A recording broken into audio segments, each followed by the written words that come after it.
После историскиот одзив од 28.000 потписи за Силјановска, остануваме посветени на промените за подобра иднина, рекоа на пресот ВМРО ДПМНЕ.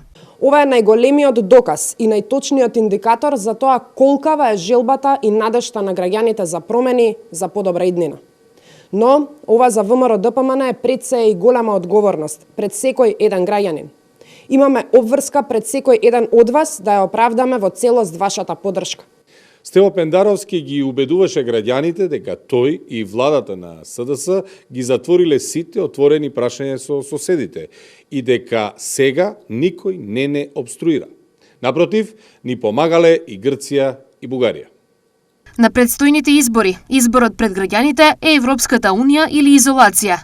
Во Европската унија со Пендаровски или во изолација со Силјановска. На граѓаните не им треба председател кој ќе кочи, туку председател како Пендаровски со јасна европска визија, кој ќе турка напред по вистинскиот пат, кон европски стандарди, европските вредности и европскиот живот. Сега, не во иднина и некогаш. ДПМНЕ со Силјановска нуди само враќање назад во изолација, заглавени 11 години без било каков напредок, далеку од Европската унија. Се огласија ни соопштенија од СДСМ.